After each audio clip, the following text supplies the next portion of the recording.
This show is part of the RetroZap.com podcast network.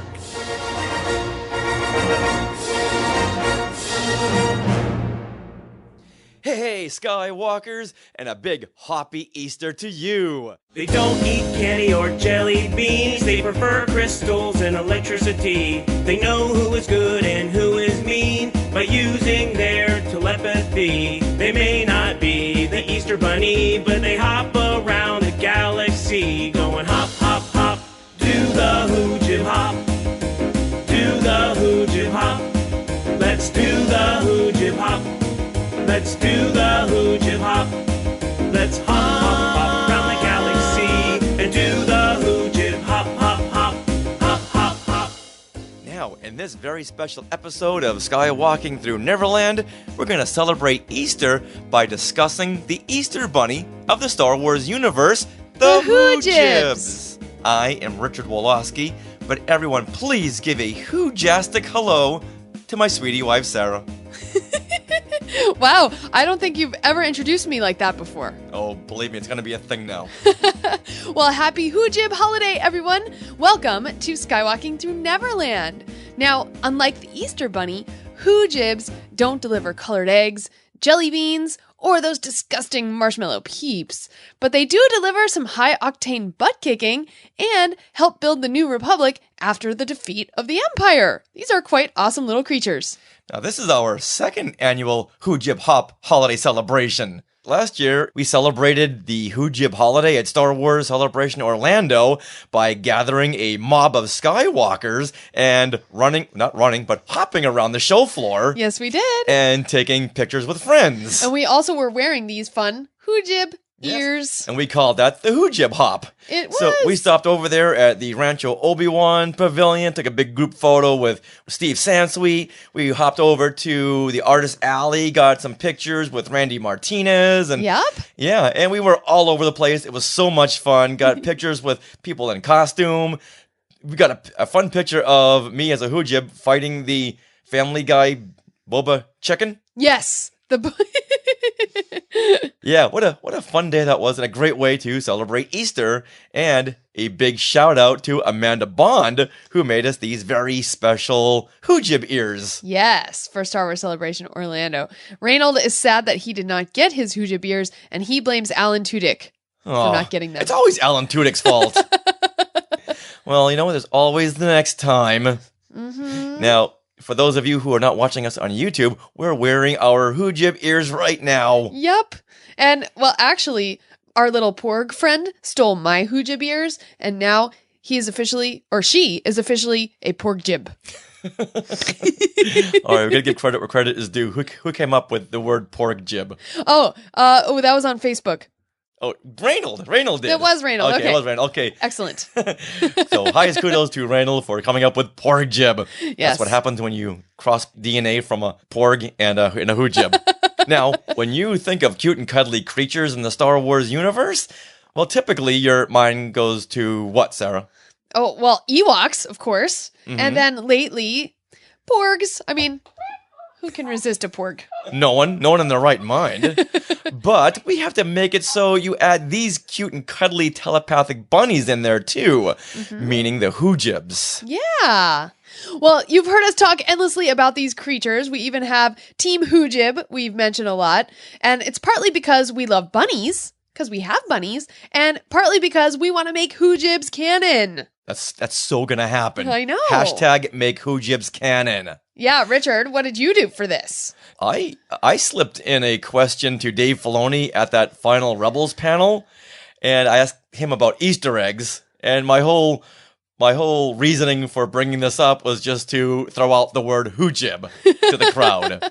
And if you recall, like we had mentioned on a show or two ago, Vanessa Marshall and Tia Sircar were so confused. What is he talking about? He keeps bringing up the word Hoojib when Teresa Delgado had texted Vanessa Marshall a picture of a Hoojib and said, "This is what that crazy guy's talking about. He's obsessed with Hoojibs." Yes. Yeah, and I know we talk about Team Hoojib a lot. Now, if you've been with us for a while, you know what that means. But in case you weren't, we're going to give you just a little update on that. So the Team Hoojib movement, it was born on Twitter one night, right before Star Wars Celebration Anaheim 2015. And it was almost 3 years ago to the day, actually. And Bryn McKinnon, at Brynane, she tweeted, at Skywalking Pod, what is a Hoojib? Hoojib? Hoojib, and different spellings of the name, and then hashtag name the bunny Hoojib. Because I think at that point we had just gotten our bunny, and we were asking for names, for help naming him. And yeah, so this was a name that was tossed out, so she was responding on Twitter. And so Jeff Long responded to her and said, only the most adorable little telepathic bunny creatures in the galaxy, with a picture of a Hoojib. So then the hashtag was born, hashtag Team Hoojib, and Skywalkers just decided on the spot over Twitter that we needed hashtag Team Hoojib buttons for Star Wars Celebration Anaheim. So I wanted to give a big shout out right now to those Skywalkers who, helped this movement be born, and that is Jeff Long, Bryn McKinnon, Amanda Bond, Anthony Fox, Becca, Mediocre Jedi, Margaret Mays, Glenn Ewing, Star Wars Brat, Joey Pittman, Racy Stacy, Chica Fent, and Raising Fangirls. Now, this is exciting, so I just wanted to give you guys your shout out right now. All right, now you Skywalkers can be on the ground floor by knowing all there is to know about Hoojibs when they become the next big, cute, and cuddly creature in the Star Wars universe. So what better time to go deep into their story and background on this upcoming holiday of bunnies, or as most of you call it, Easter. Okay, so what exactly is a Hoojib? Well, basically, Hoojibs are a species of bunny-like critters who are smart and peaceful. They have large, doleful eyes, floppy ears, and a very thin antenna sticking out of their head, which they use to communicate with each other. But when they have to communicate with outside of their species, they appoint a spoke mind who acts as their spokes bunny. Okay, so this kind of sounds like the Borg. The Porg? Well, Porgs can't Borg. speak to No. those outside their races. Right, but the Borg from Star Trek. Sweetie, there are no Porgs in Star Trek. No, there's not. There's Borg. I'm so sorry. Resistance is futile. Yes. No, it's not. It really isn't, because if J.J. Abrams ever gets to direct another Star Trek film, I'm sure at that point there will be Porgs, and your statement will be validated, okay? Okay. All right. So, Hoojibs, they must eat something, right? Okay, now let's talk about the Hoojibs diet. And instead of eating food for energy, well, Hoojibs cut right to the chase and just eat energy. They feed on natural power found in crystals located in the underground cave where they live on their homeworld planet, Arbra. Now, this cave channels energy from Arbra's core, and by feeding on this energy, the Hoojibs keep the planet's energy resource in balance, preventing a buildup which would cause the planet to ultimately explode. Whoa, so is this must be a different kind of a planet, like almost like a sun planet. Yeah, very much so. It sounds like that kind of a thing. Yeah, the image I got in my head was like a cow. You know when you don't milk a cow and the udder gets filled up with I don't know. I've never been a farmer. But I'm guessing if you let the udder build up with milk too much, what's it's just uncomfortable. Physics would say that it's going to explode. Well, it's uncomfortable. All right. Well, same thing for Arbra. If it gets too powerful, if there's too much power building up, well, of course, there's nowhere for the power to go but out, so the planet would explode, and that's where the Hoojibs come in. They feed off this power, keeping the whole planet in balance. Okay. All right, everyone got that so far? I do. Now, they don't just limit themselves to natural power. They've also been known to consume power from outside sources, such as droids. Uh-oh, so let's say a droid landed on the planet, they'd be in trouble? So we may see a little bit of that coming up. Now, do you recall when we were doing the Hoojib Hop at Celebration Orlando? Right. And we got really hungry? Yes. Where did we take Team Hoojib? Well, we hopped on over to IHOP. Oh. Because where else would a team of Hoojibs meet but IHOP? IHOP. It makes sense. Yes. And we honored the Hoojibs' custom of energy eating by consuming large quantities of pancakes. Yes. And bacon. And eggs. That was some good energy right and there. Waffles. Now, where did we first see Hoojibs in the Star Wars folklore? Okay, well, they actually debuted in the classic Marvel Star Wars comic issue number 55 titled Pliff. And this was released on October 1981. Which means I'm slightly older than Hoojibs. You're 7 months older than a Hoojib. Pliff, of course, was the appointed leader of the Hoojibs and acted as the Hoojib spokesbunny. So, then after this October 1981 comic, the Hoojibs actually appeared sporadically in the classic Marvel Star Wars comics, and they accompanied Luke and the Rebels on different missions until the last issue, number 107. Now, Hoojibs were the brainchild of Marvel writer David Michelini and Walt Simonson. Now, what is the Hoojibs' place in the Star Wars saga? This is where it gets really interesting. Okay. Well, the story starts 3 years after the Battle of Yavin, with the Hoojibs having to find a new home since their cave was taken over by a dragon-like creature known as a Slivolith. What? A Slivolith? Wait, is this a Harry Potter thing? Is this a Harry Potter crossover? Not Slytherin, Slivolith. Okay? Say it with me. Slivolith. Slivolith. It Yes. sounds like a Harry Potter creature. No, I totally want to bring it into the Harry Potter. Now, if you say a Slivolith was seen in Star Trek, we're just going to stop No. right here. The Slivolith lives in the Chamber of Secrets. That's just how it is. With the Porg? No. To you, everything goes back to the Porgs. Now, as a side note on these creatures, they were created by the Yuuzhan Vong as extragalactic probes. Wait, the Slivolith? The Slivolith. Okay. These creatures were created by the Yuuzhan Vong.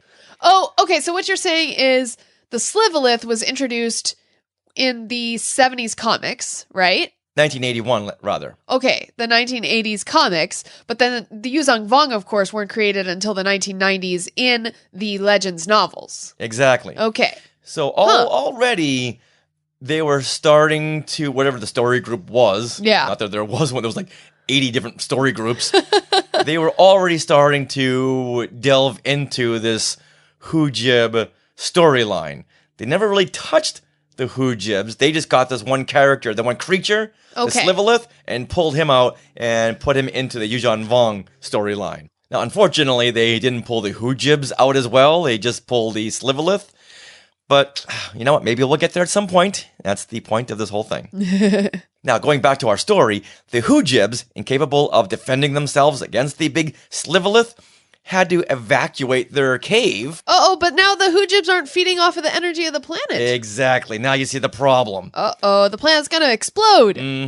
And while out searching for a new dwelling, well, the Hoojibs encountered some old friends, like Princess Leia, Chewbacca, the droids, and a small survey team who were looking for a new base since they just lost their base on Hoth. Oh, yes. So you can start to see where this fits into the timeline. Yeah. Now, as Leia and her squad were surveying the possibilities of Arbra, they were attacked by the giant Slivolith. And the Hoojibs helped the rebels take down the attacking creature, which was destroyed at last by the mighty Chewbacca. Thanks, Chewbacca. Now, being Slivolith-free, Arbra was looking good to the rebel survey team, and they proceeded to take over the cave that once belonged to the Hoojibs. Wait a minute. Are you starting to see some irony here? I am. And that's, of course, when Leia pointed out that this is exactly what the Empire had just did to them on Yavin and Hoth, and that they would have to find someplace else. Right, now, Aw. and Pliff, speaking on behalf of the Hoojibs, he was impressed by Leia's stance and allowed the rebels to stay and set up their new base, and several days later, Haven Base was established. Now the rebels come with droids, Did the Hoojibs ever try to eat the droids? Yes, they did. That first night when the survey team landed on Arbra, well, the Hoojibs saw 3PO and said, hey, since we don't have the cave anymore to feed on, well, we have something right here in the form of C-3PO. Absolutely, it's a good meal. So they started to attack 3PO.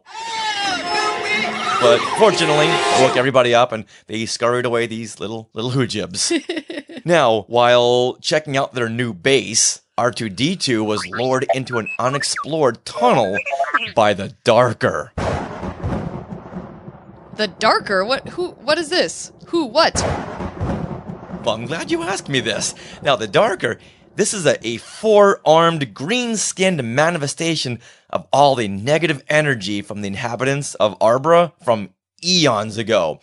The Arbrans, they discovered a method to rid themselves of their dark energy, but when they removed it from their bodies, it manifested into a creature that called itself the Darker.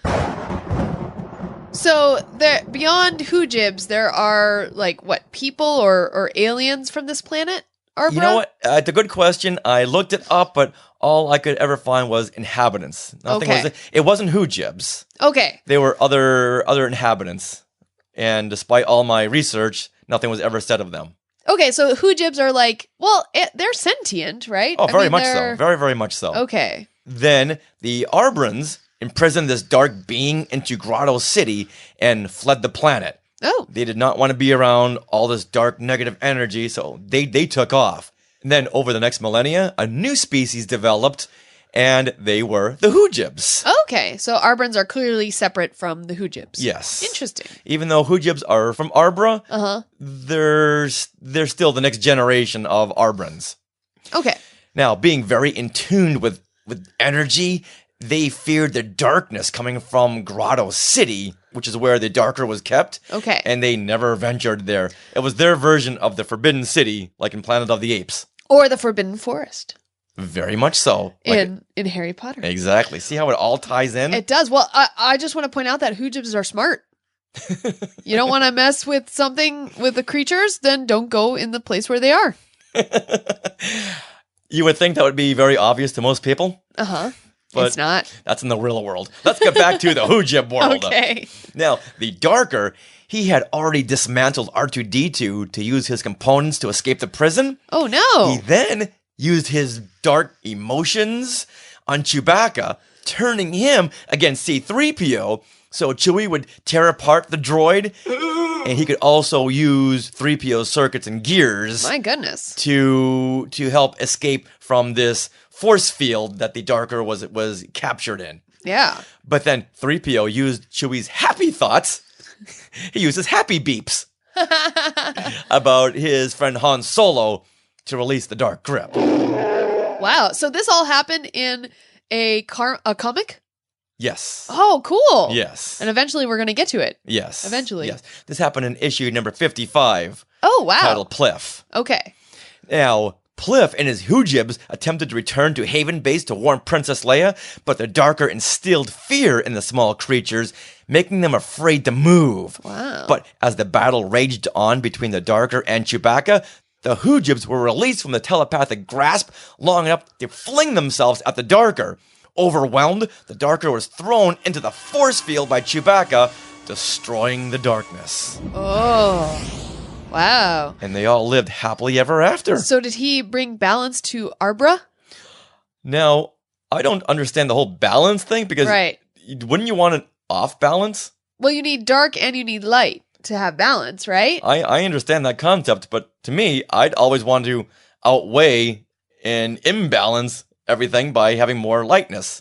Right. That's the thing. So, well, yeah, I know. Story-wise, you got to have the dark and the light. However, you know what? That didn't last long because the Empire's out there. Yeah. Oh, okay. So does the story continue? Oh, it does. But that is the main story about how the Hoojibs got connected with the Rebel Alliance and their place in the Star Wars folklore. Okay. Now, over time, Pliff accompanied Luke Skywalker on several missions before and after the Battle of Endor and even became a New Republic senator. What? I know. So Hoojibs are sentient enough to be, like, Oh, treated as people. very much so. Okay. Very, very wow. much so. Yeah, they're very, very smart little creatures. So, because these creatures, they look like pets, but they are much more than that. Looks can be deceiving. Okay. That was the whole point behind the Ewoks in Return of the Jedi. They're these cute little cuddly creatures that the Empire just dismissed, and look what happened. Now, jumping way ahead in the timeline, like 25 years after the Battle of Yavin, when the Yuuzhan Vong, here they go again, when they were invading the galaxy, they set up a military camp on Arbra. Oh. And to defeat the enemy, Pliff devised a plan to use the Hoojibs' energy-draining techniques against the invaders. Excellent. And that storyline can be found in the Star Wars role-playing game 2, Alien Anthology. That's cool. I love that they delved back into the classic Marvel comics to bring some of these stories to life. That's neat. Not very often, but every once in a great while. Okay. And you know what? Speaking as a classic fan, I was always upset that Hoojibs weren't given more love. Oh, I'm sorry. Well, I think it's time for some fun facts. You know what? You couldn't have come to a better place. Because this is where you're going to go to find all there is to know about Hoojibs, including fun facts. Okay, so ready for the first fun fact? Yep. In Star Wars issue number 77, Chanteuse of the Stars, Luke, Leia, and a band of Hoojibs are sent to infiltrate a diplomatic meeting, and Leia is mistaken for a popular singer and is forced to perform a musical number for the governor. Wait a minute. I have just got done with watching Timeless, Season 2, Episode 3, and something like that happened. Yes. So when this came up, I thought, wait a minute. Is everyone delving into the classic Marvel Star Wars comics now and pulling pieces out? Because this is a plot device that we never have seen before. Okay, we've seen it a ton of times. Yes, we have. But how funny is that? I want to see this in live action. Now, is it me or did they keep forcing Princess Leia to sing? We celebrate a day of peace, a day of harmony. Actually, Carrie Fisher was trying to work in a music career back then. What? This is before she knew she wanted to be a writer as well as an actress, but wanting to be more like her mom, Debbie Reynolds, she was trying her hand at singing, which is why she had it worked in her Star Wars Holiday Special contract that she was to sing a song. Okay. And then later on, if you recall, she was on Laverne and Shirley, and she managed to squeeze in this song. Nothing you could say could tear me away from my guy. Nothing you could do, 'cause I'm stuck like glue to my guy. I'm sticking to my guy like a stamp to a letter, like birds of a feather. We stick together, I'm telling you from the start, I can't be torn apart from my guy. All right, now, at this diplomatic summit, if you're ready for another fun fact, Okay. 2 fun facts in one story. At this diplomatic summit, a female Zeltron asks Pliff, "Are you little fellows any fun?" Well, that was the way it played out in the English version of the comic. Okay. However, cover the kids' ears. Okay. Are they covered? In the Danish version, that translated to, "Can I please take you to bed with me?" Uncover their ears. Wow. Seriously? How did that slip by? Oh, that's crazy. Yeah. Whoa. Zeltron, they're you know what? Let's not even go here. That's, all right. That's very interesting. Yeah, you know what?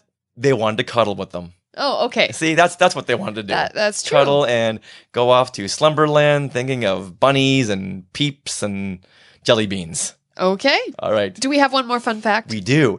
In the Urban Dictionary, which is a dictionary full of slang and street vocabulary, Right. Hoojib is listed in this book as a small sentient mammal with white fur and telepathic communication skills in the Star Wars universe. So Hoojib is actually in this Urban Dictionary. Nice. But there's also a secondary meaning to the word Hoojib, Uh-huh. and that's a word to show excitement.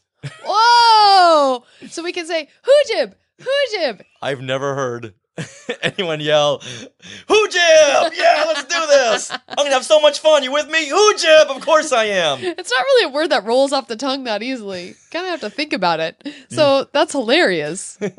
Well, no, it's better than the kid saying word. I A suppose. kid's still saying word and word up. I don't know, but Bryn McKinnon is hoojibing all over the place. That's awesome. Awesome.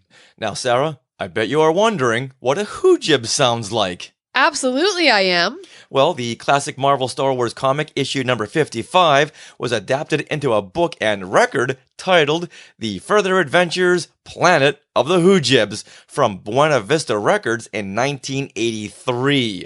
Yay, who had that? Who had that? I did. At a Hoojib, of course I had to have this.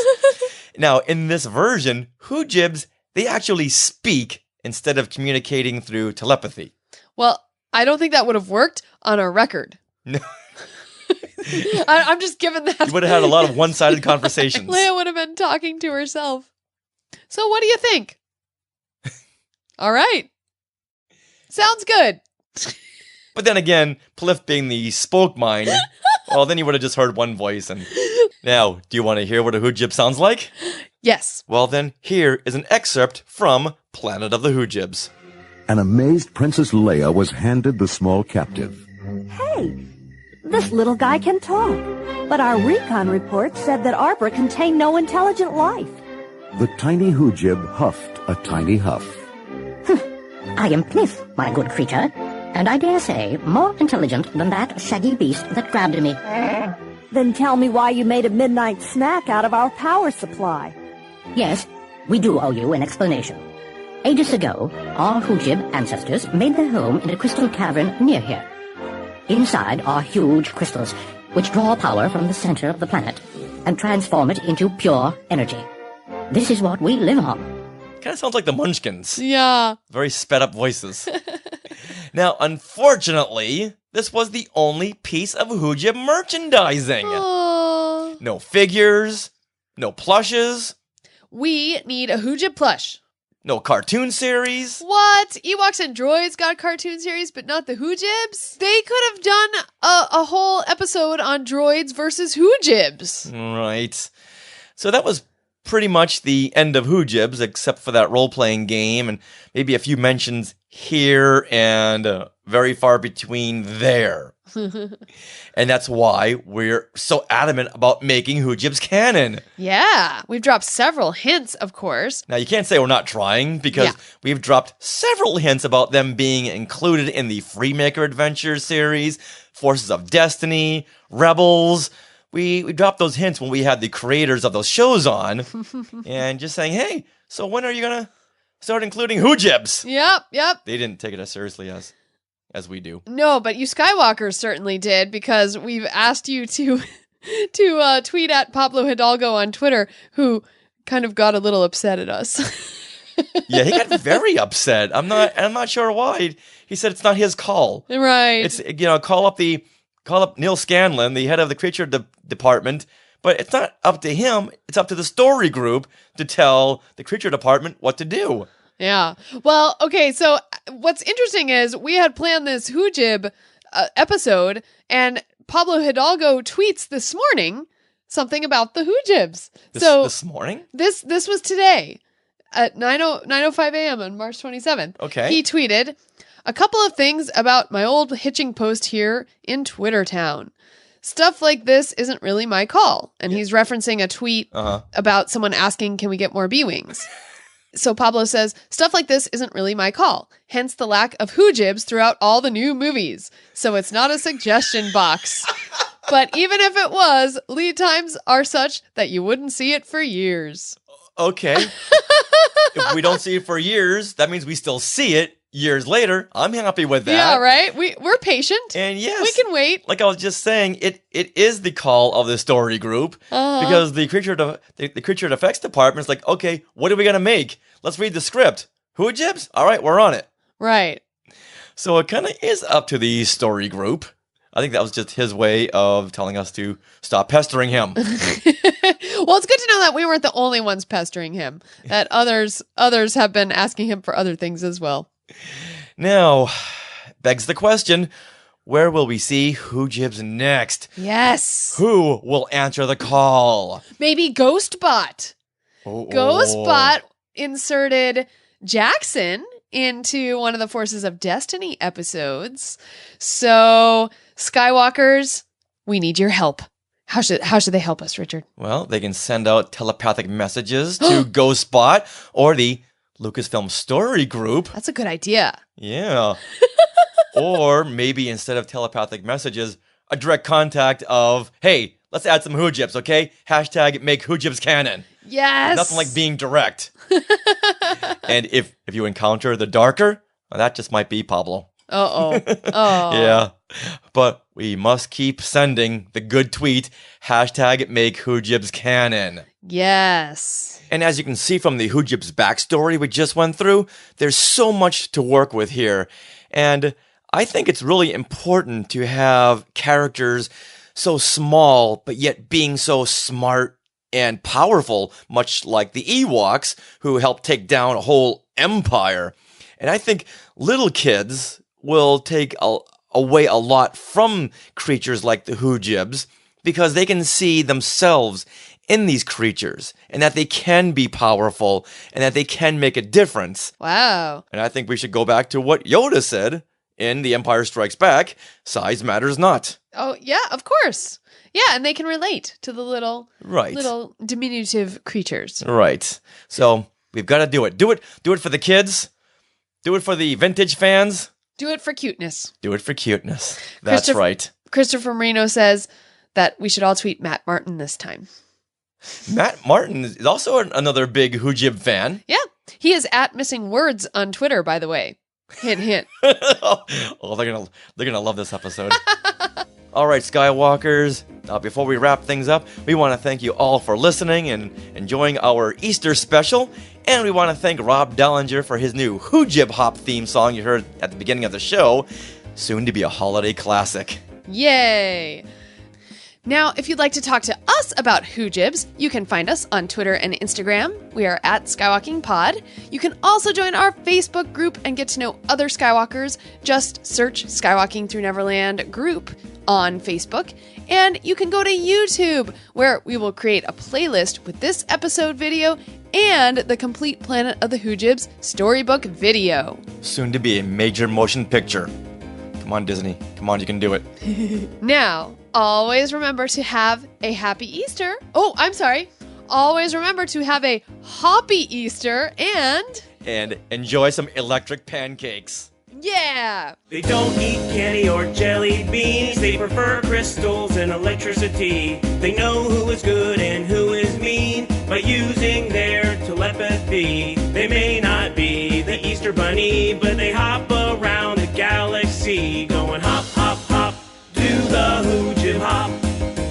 Do the Hoojib Hop.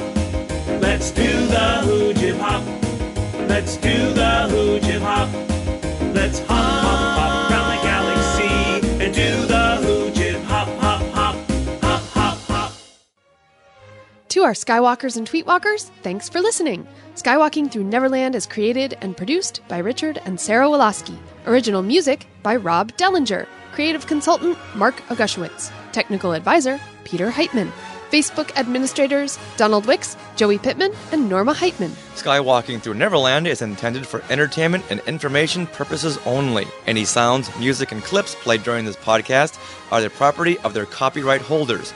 All original content is property of Skywalking Through Neverland, all rights reserved.